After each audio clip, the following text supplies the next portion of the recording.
Hello and welcome to Live with Bev Jessup.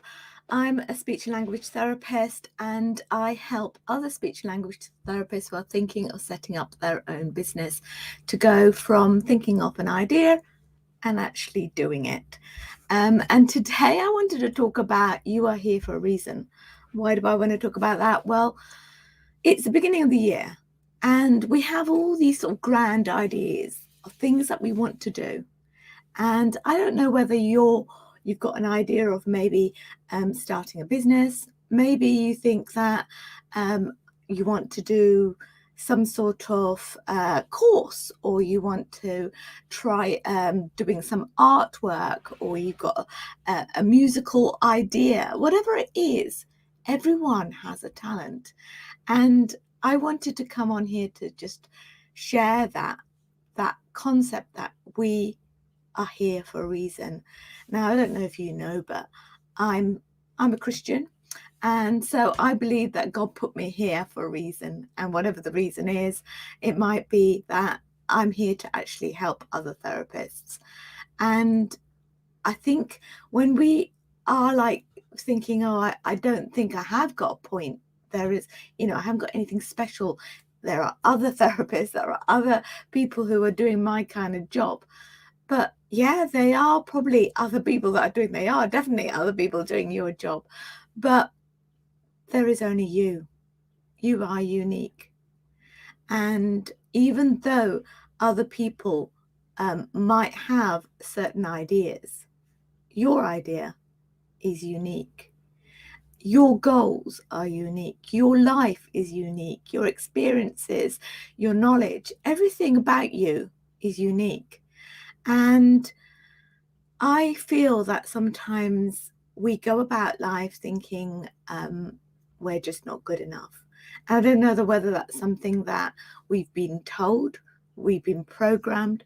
I think all entrepreneurs feel that way, that, there is always that ability to sort of like,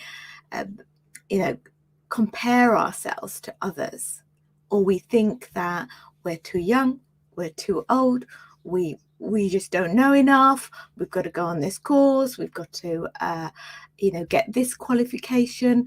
And there's always this kind of striving. I know I feel that as well, especially when I think about social media and getting out there, and it's difficult, it's a challenge. I'm not saying that being an entrepreneur is easy, but it's your decision, and you are making the steps, and they just have to be small steps. So I don't want to go around to be in life and think, I wish I did this. Just imagine, I want to tell you a story of a lady who had all these ideas, and she started the year thinking, yes, I'm going to do this. I'm going to start my business. But what was holding her back was that she was thinking, well, can I give up my 9-to-5 job? Should I give up my 9-to-5 job?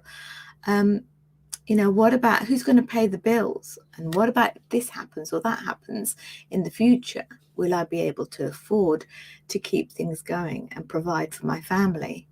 And all these sort of reasons started coming in the way. And her ideas were just pushed to one side. And as the years went on, she still had this burning desire to do these things. But the years kept going on.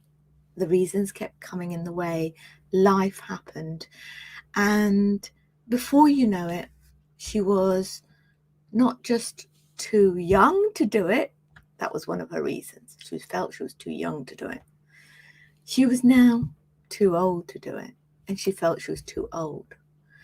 And as the days and the years and carried on, she got to her old age. And she thought, I wish I did do that. I wish I did go to that place. I wish I did meet those people. I wish I did start that business. I could have helped these people. I could have shown them how to do this. And all these regrets started coming in the way. And then she died. So what is the point of that story? Well, all these ideas are there for a reason. I believe that God has planted those ideas in your head, and he's given you a job, a vision to go and do them. Now, you can't do them all at once. I'm not saying to do all them at once, but if you choose one thing and you took one step and you took one other step and gradually built on it, your idea will come into fruition. So I wanted to relate it to me.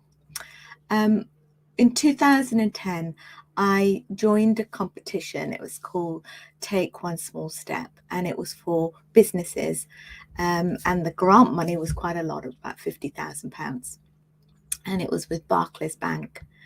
And I put this proposal to them, this idea that I wanted to start the first online teletherapy platform in the UK.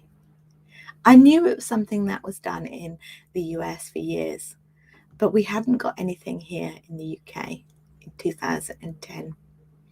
So I thought up all the games, all the ideas, what it would look like on the screen, and I thought, yeah, this is going to work. Instead of these therapists having to travel to different places, they could work in the comfort of their home.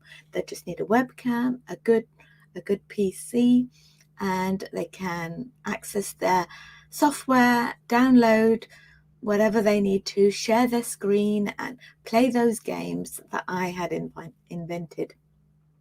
Now, I'm not a software engineer, and I could have quite easily have said, I can't do this. I'm not an engineer. This is going to cost quite a lot. It's too big an idea. I won't bother entering the competition. But I didn't. I entered the competition. And I became one of the finalists. There were only 3 finalists in the southern region.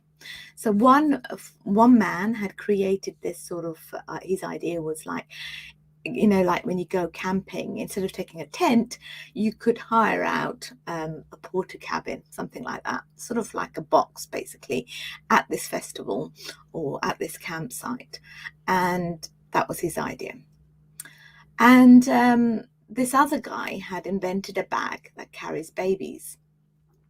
And you put the baby in the middle of this bag, and you've got handles that carry them if you've got back problems. Okay, now I'd invented this platform, and I thought this is what I wanted to do. But it wasn't to be, because the general public didn't really understand my idea. Even though I'd made a really good video, they didn't understand it.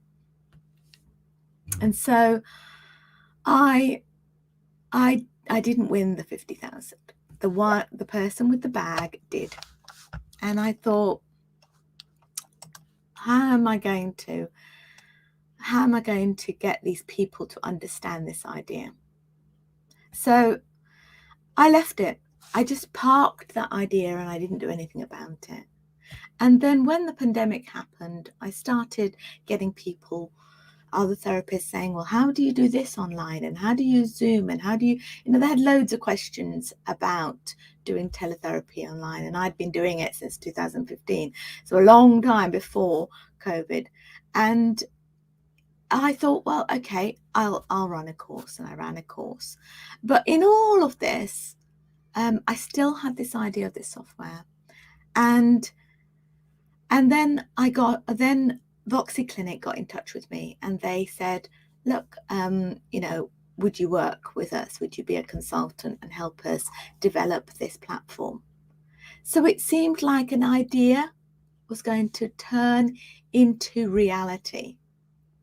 And the reason I'm telling you this story is that your ideas can turn into reality.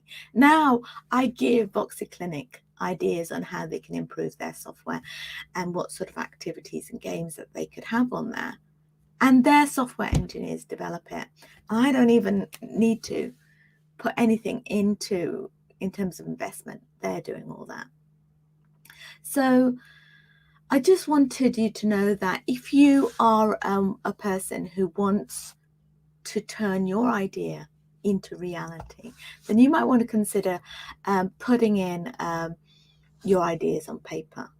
You know, thinking about putting them in a goal planning a book. And so I've developed a book, and you can find it when you go to this website, Teletherapy in Action. I've put the link down in the banner across. So when you go to this website, you will see that I've got lots of freebies, but I've also got the Ultimate Planner, and when you click there, it will take you to this page, the Ultimate Planner for Therapists,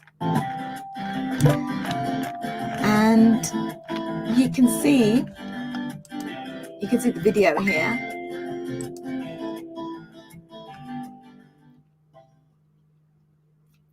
And this is a video about, you can see how the planner was made and how it's used. So that would be really useful for you. You can also watch this video, which shows you all the insides of the planner and how you can start planning your goals for your business. And you've got monthly planners in there. It's got some inspirational quotes. It's not got dates in there because you can start any time in the year. So I wanted to just share that with you because that is something that I find really useful. It's just planning the goals, not just leaving it to chance. So I look forward to hearing from you. Just go to teletherapyinaction.com/resources. Tell me why are you here? What is the reason that God has put you here on this planet to do? And I'd love to hear about that. Put it in the comments down below.